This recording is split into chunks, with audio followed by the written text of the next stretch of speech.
الله الرحمن الرحيم كتاب أنزلناه إليك مبارك ليدبروا آياته وليتذكر أولو الألباب صدق الله العظيم.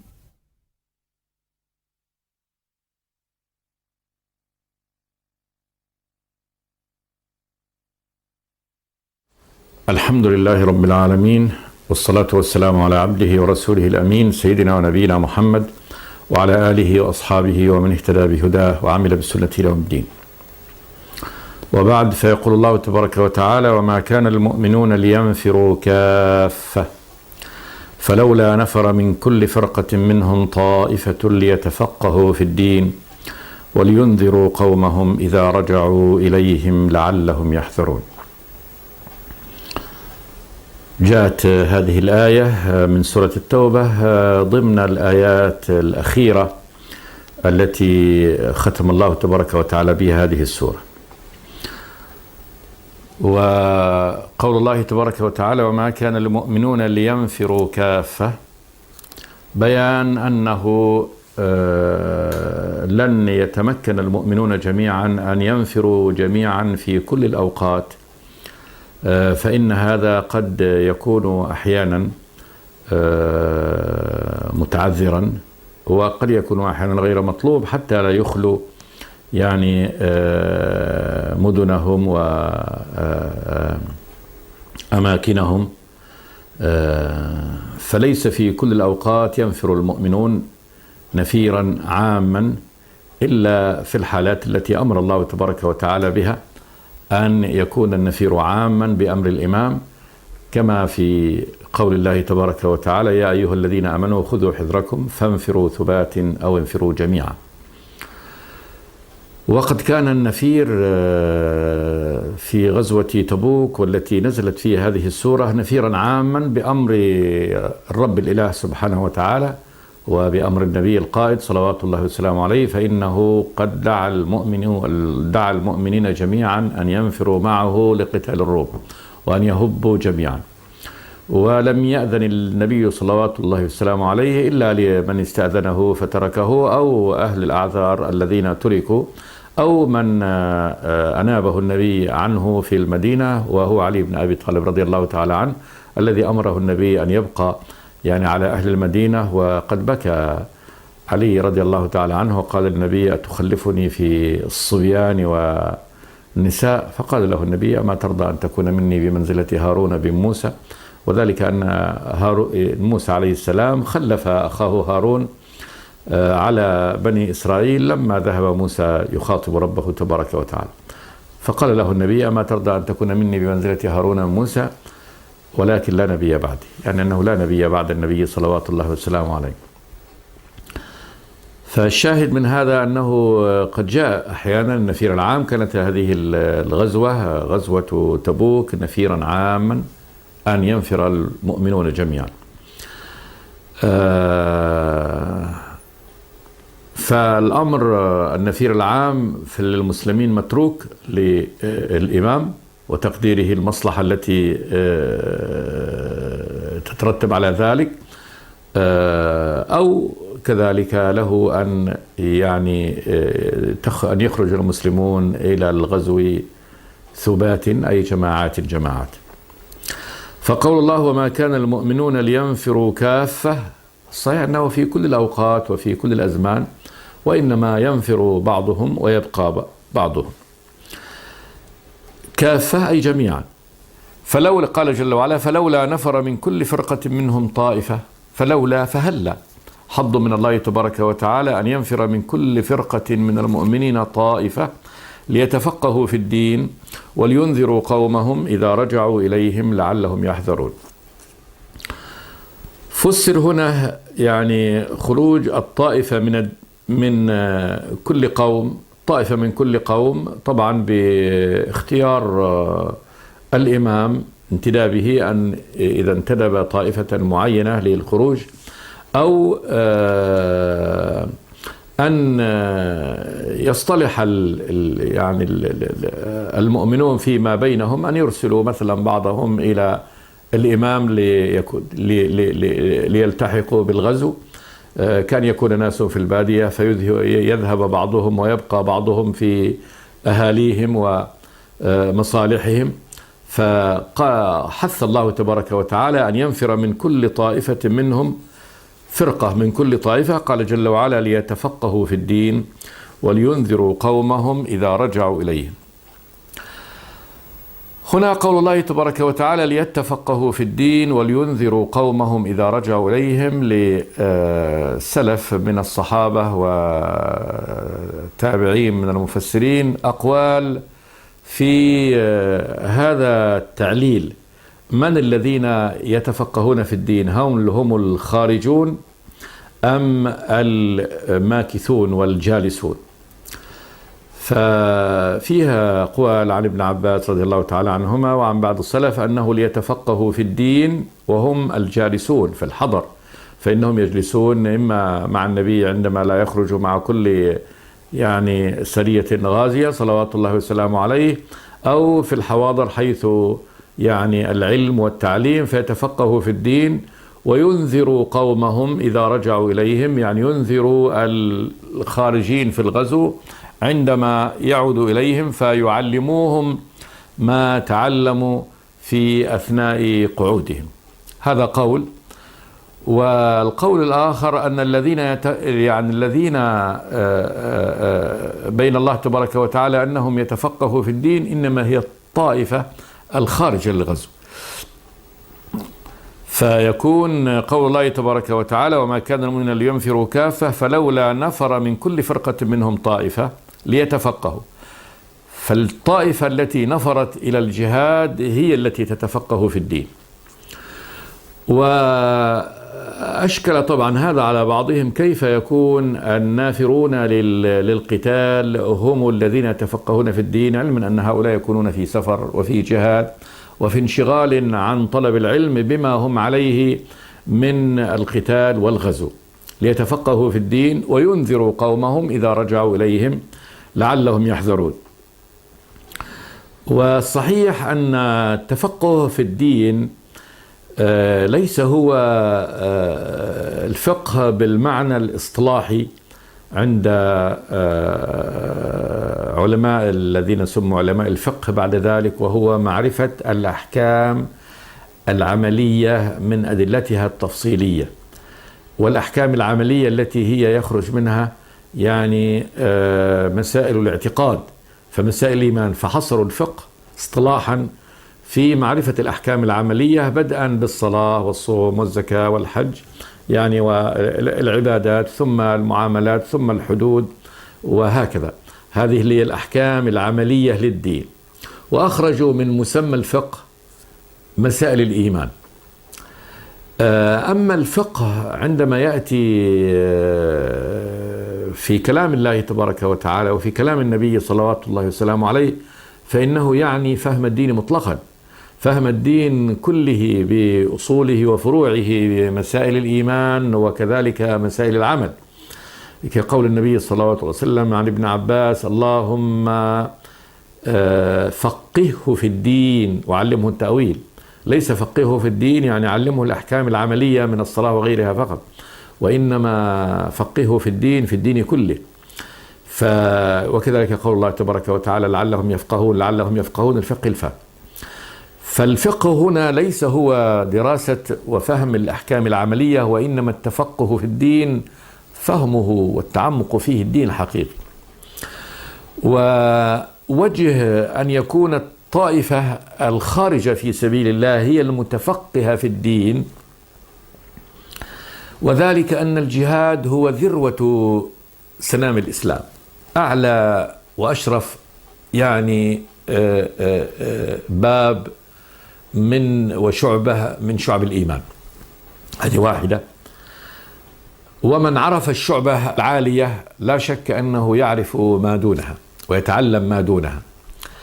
ثم إنه من أتى بأشرف الأعمال هان عليه بعد ذلك يعني ما هو أقل من هذا وأيسر من هذا.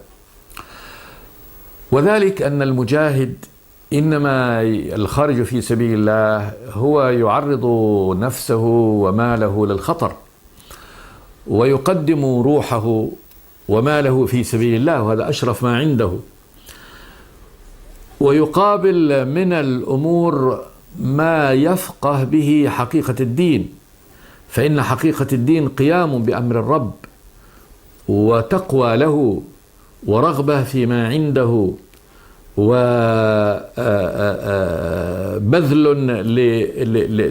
للنفس والنفيس في سبيله سبحانه وتعالى، وتغيظ على الكفار وقتال لهم، ثم ما يندرج تحت هذا، وهذا كلها من أعمال القلوب، ثم ما يندرج تحت هذا من أعمال الجوارح وفقهها الأمر العظيم. فإن المجاهد في سبيل الله يسافر، يصلي، يصوم،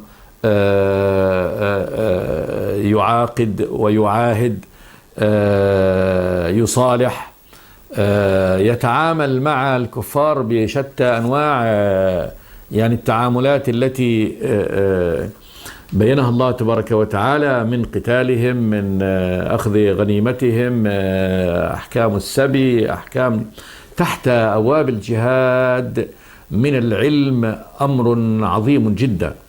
ثم كذلك كل العبادات الأخرى تندرج في الجهاد، فإن المجاهد إنما هو مصل، صائم، قائم،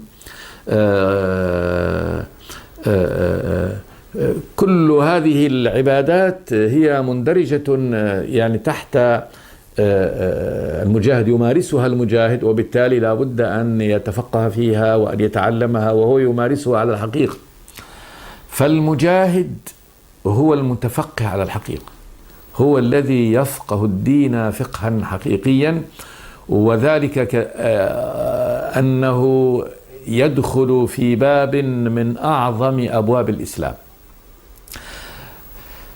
باب يجعل القلب يعمل على أعلى درجات الإيمان. القلب مجاهد يخاف الله، يرجوه، يطمع في جنته، يرى الجنة والنار رأي العين. فكان الشخص يقابل العدو يقول ليس بيني وبين الجنة أن يقتلني هؤلاء، والآخر يقول الجنة ورب الكعبة إني لأجد ريحها من دون أحد.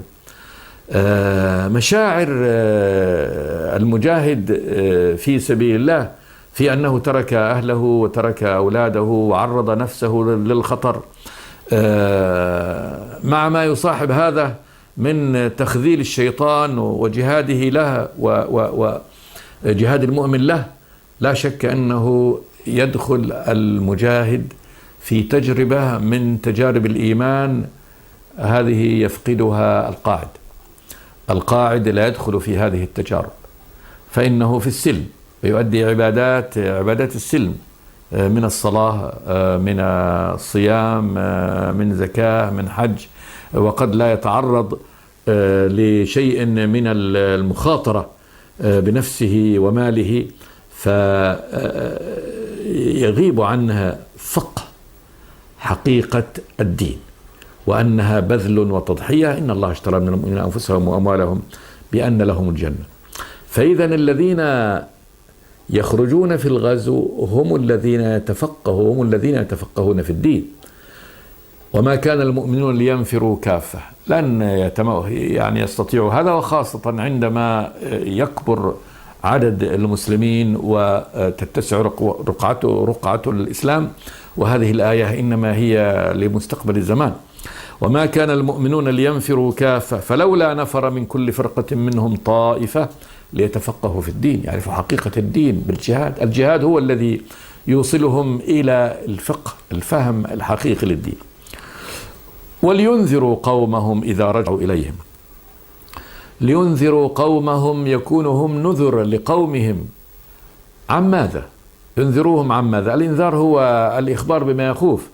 ينذروهم عن أولا يحذروهم العدو الذي قاتلوه، يحذروهم من القعود عن نصرة دين الله تبارك وتعالى، يحذروهم من الآثار والشر التي يمكن أن تحصل بقعودهم عن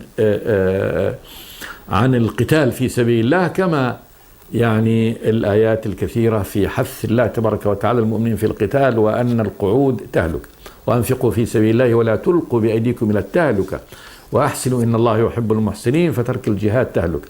فيكون ذهاب المجاهدين ثم عودهم إلى قومهم يكون هذا حث لهم على الاستمرار في القتال في سبيل الله، وتحذيرا لهم من أن يقعدوا عن الجهاد في سبيل الله. كذلك ينذر قومهم بالعقوبة الأخروية والنار، فإن هؤلاء المجاهدون قد بلغوا حقيقة الدين، هم الذين يعني تشربت نفوسهم وقامت في قلوبهم حقائق الدين، وعرفوا معنى الجنة ومعنى النار ومعنى رضوان الرب تبارك وتعالى. فهؤلاء يكونون أصدق لهجة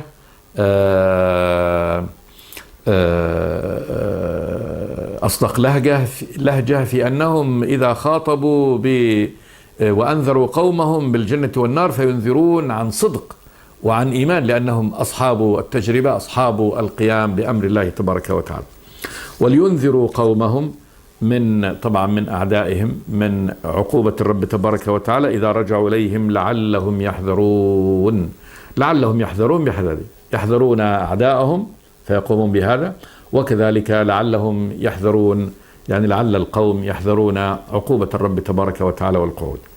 وبهذا المعنى تكون الآية هنا إنما هي يعني منسجمة مع السورة، بل مع تنزيل القرآن كله الذي يحث الله تبارك وتعالى فيه المؤمنين على القعود. وأما على يعني القول الأول في هذه الآية أن الخارجين هم الذين يفقدون العلم ويفقدون الفقه في الدين، وبالتالي يحتاجون إلى القاعدين الذين مكثوا حتى يتعلموا منهم، فيكون كأن الآية إنما هي تثبيط عن الجهاد في سبيل الله، وأن المجاهد يخرج فينقطع يعني عن العلم، ويبقى القاعد هو الذي يعني عنده العلم، فهو الذي يعلمه وهو الذي يعني يحذره بعد ذلك. فيكون هنا الآية يعني على خلاف نسق القرآن وعلى خلاف حث الله تبارك وتعالى، والسورة كلها إنما هي حث على القتال في سبيل الله، ولوم ووصم بالعار للذين قعدوا وتخلفوا عن القتال. لذلك الذين ذهبوا إلى القول الأول يعني قالوا كثير منهم بأن هذه الآية ناسخة للأمر بالجهاد، الأمر بالجهاد على الكافة، أن هذه تنسخ أن يخرج المسلمون وأن ينفروا كافة، نسخت هذا. والصحيح أنها يعني آيات القتال على الكافة لم يعني تنسخ، بل هي باقية. يا أيها الذين آمنوا خذوا حذركم فانفروا ثبات أو انفروا جميعا وإن منكم لمن لا يبطئن، هي آية محكمة. وكذلك قول الله تبارك وتعالى وقاتلوا المشركين كافة كما يقاتلونكم كافة باقي. والدليل على هذا أن النبي صلوات الله وسلامه عليه أنه قال لا هجرة بعد الفتح ولكن جهاد ونية، وإذا استنفرتم فانفروا، فهو جهاد، وأن الجهاد ماضي إلى يوم القيامة، وأنه مكتوب على كل مسلم كتب عليكم القتال وهو كره لكم وعسى أن تكرهوا شيئا وهو خير لكم، فهو مكتوب على الجميع، والقيام به بحسب الحاجة، حسب حاجة يعني أهل الإسلام، إما أن ينفر المسلمون كافة، وإما أن يعني ينفروا جماعات بحسب الحاجة. وكذلك الأمر في أن الذين يقاتلون هم أهل الفقه في الدين، هم الذين يتفقهون حقا في الدين، لما ذكرنا من أنهم هم الذين يقومون بأعلى مراتب الإيمان وبأشد وأقوى وأثقل تكاليف الدين، وهو بذل النفس والمال في سبيل الله. فهذا أعظم وأكبر تكليف يكلف الله تبارك وتعالى به عباده، أن يخرج الإنسان لقتال يعني أعدائه سواء دفعا أو طلبا، فيقدم روحه ويقدم ماله في سبيل الله. بعد هذا قال جل وعلا: يا أيها الذين آمنوا قاتلوا الذين يلونكم من الكفار وليجدوا فيكم غلظة واعلموا أن الله مع المتقين. وهذه الآية تلتقي يعني هنا في المعنى مع الآية التي قبلها، وبالتفسير الذي ذكرناه، وهو أن أهل القتال هم أهل الفقه في الدين، وهم مقدمة يعني المسلمين. ينادي الله تبارك وتعالى المؤمنين فيقول: يا أيها الذين آمنوا، نداء منه سبحانه وتعالى إلى عباده المؤمنين، يسميهم الرب بأشرف الأسماء وهو الإيمان، فالإيمان أشرف الأسماء، وفي هذا حظ لهم وكذلك إلزام لهم بأن يمتثلوا ما يأمرهم الله تبارك وتعالى به. يا أيها الذين آمنوا قاتلوا الذين يلونكم من الكفار، أمر منه سبحانه وتعالى بأن يقاتل يعني المؤمنون الذين يلونكم اللي هم الأقربين لكم. من يليك هو العدو القريب، فكل طائفة من أهل الإيمان يجب أن تتولى عدوها القريب فتقاتله، وهذا لتكون الدائرة دائرة بلاد الإسلام يكون كل يعني حدودها حدود حرب مع غير المسلمين. يا أيها الذين آمنوا قاتلوا الذين يلونكم من الكفار دي. ثم قال جل وعلا: وليجدوا فيكم غلظة واعلموا أن الله مع المتقين. وليجدوا، اللام هنا لام الأمر، يجدوا فيكم أيها المؤمنين غلظة يعني شدة عليهم، كما وصف الله أصحاب النبي، والنبي صلى الله عليه وسلم وصف النبي وأصحابه قال: أشداء على الكفار، قال محمد رسول الله والذين معه أشداء على الكفار رحماء بينهم. غلظة شدة عليهم، شدة في القول وشدة في القتال، لأنه هذا ميدان القتال، وإذا كان وقت القتال إذا كان في تخاذل أو في رحمة أو في يعني عطف عليهم، فإن المؤمن لا يقاتل ويتخاذل ويجلس عن القتال، بل يجب أن يجد فيك شدة، وذلك أنه كافر بالله تبارك وتعالى. هؤلاء كفار محادون لله محاربون له، الله يبغضهم، وبالتالي يسلط أهل الإيمان عليهم ليقاتلهم. قال: قاتلوا الذين يلونكم من الكفار وليجدوا فيكم غلظة واعلموا أن الله مع المتقين. هذا اعلموا أن الله مع المتقين بيان منه سبحانه وتعالى وإخبار لعباده المؤمنين، أولا أن الله مع المتقين، والمتقين الخائفين منه سبحانه وتعالى وهم أهل الإيمان، وبالتالي هنا لا تخافوا أن يكون عدوكم المحيط بكم أكبر منكم، الله معكم سبحانه وتعالى وسينصركم، لكن إذا كنتم بهذا الوصف وهو وصف التقوى، واعلموا أن الله مع المتقين فهو ناصركم، هو مؤيدكم، ما دام أن الله سبحانه وتعالى معكم سبحانه وتعالى، هذه المعية معية التأييد والنصر. ففي هذه الآية حث لأهل الإيمان أولا بقتال من يلونهم من الكفار، وبيان أن الله تبارك وتعالى ناصرهم ما دام أنهم يعني أهل الإيمان، ثم بيان للمؤمنين أن يتمسكوا بتقوى الله تبارك وتعالى لأنها سبب الموالاة، وبالتالي هي سبب النصر.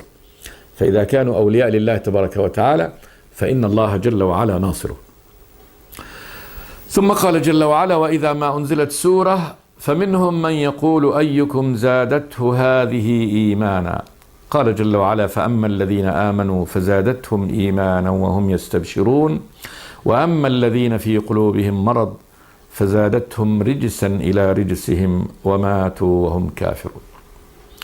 هذه الآيات الختامية في المنافقين.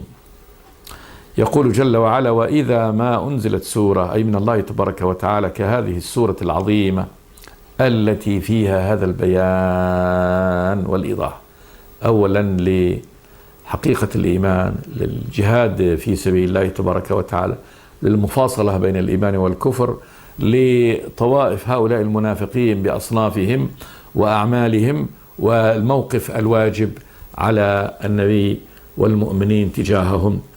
وإذا ما أنزلت سورة من القرآن، والسورة هي هذه الآيات المجموعة، سميت سورة لأنه كأنها يعني أمر له سور محددة بهذه قطعة من القرآن على هذا النحو، وقد سورت على هذا النحو، أو سورة من القوة، فالقرآن كتاب محكم قوي.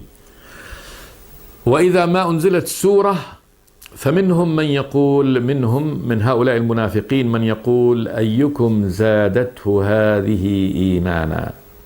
استهزاء، يقولون هذا استهزاء، أيكم زادته هذه السورة إيمانا، يعني أن المنافقين يقولون هذا القول استهزاء بالقرآن المنزل من الله تبارك وتعالى. قال جل وعلا فأما الذين آمنوا فزادتهم إيمانا وهم يستبشرون، وأما الذين في قلوبهم مرض فزادتهم رجسا إلى رجسهم وماتوا وهم كافرون. هذا شأن القرآن.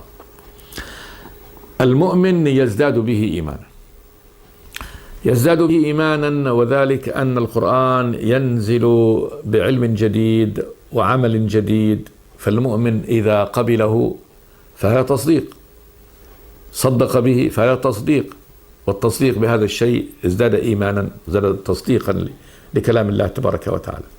يعمل به فيزداد إيمان في العمل، يؤمن بأن هذا من عند الله تبارك وتعالى فيزداد بذلك إيمانا.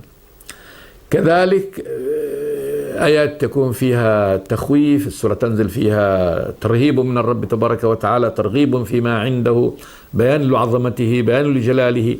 يؤمن العبد المؤمن بهذا فيزداد إيمانا بهذا. فكل قرآن جديد إنما يزداد به المؤمن إيمانا، وذلك بتصديقه والعمل به وما يقوم في قلبه من الأعمال العظيمة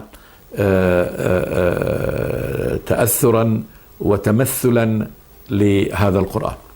فأما الذين آمنوا فزادتهم إيمانا وهم يستبشرون ينتظرون البشرى من الله تبارك وتعالى، وذلك أن الله دائما يبشر عباده المؤمنين. فأي أمر ينزله الله تبارك وتعالى فإنما ينزل معه جل وعلا ثمرته وثوابه وأثره عنده سبحانه وتعالى. فالمؤمن يستبشر أنه نزل هذا الأمر ورتب الله تبارك وتعالى عليه ما رتب من الحسنات ومن الفضائل ومن الأمور العظيمة عنده سبحانه وتعالى، فالمؤمن يستبشر بها. وهم يستبشرون بفضل الله تبارك وتعالى وبنعمته في إيمانهم وعملهم بما أنزله الله تبارك وتعالى عليه. قال جل وعلا وأما الذين في قلوبهم مرض، له مرض النفاق، شك بالله تبارك وتعالى. قال جل وعلا فزادتهم رجسا إلى رجسهم، وذلك أنهم نزل هذا القرآن الجديد يزدادون به الشك، فضحهم فيبغضونه، فازداد شكا وازداد ريبا، وبالتالي هذه نجاسة، فازدادت نجاسة قلبه على ما كانت عليه، فزادتهم رجسا إلى رجسهم وماتوا وهم كافرون. يعني أبقاهم الله تبارك وتعالى لما كذبوا القرآن وردوا وشكوا فيه، فإن الله تبارك وتعالى حرمهم يعني الإيمان والهداية، فيظلوا على هذا النحو حتى يموتوا على فسقهم وفجورهم، ويموتوا وهم كافرون جاحدون بآيات الرب تبارك وتعالى، وذلك بهذا الشك فيه، فهذه عقوبة لهم من الله تبارك وتعالى. نقف إن شاء الله عند هذا. استغفر الله لي ولكم من كل ذنب، صلى الله وسلم على عبده ورسوله محمد. بسم الله الرحمن الرحيم. كتاب أنزلناه إليك مبارك ليدبروا آياته وليتذكر أولو الألباب. صدق الله العظيم.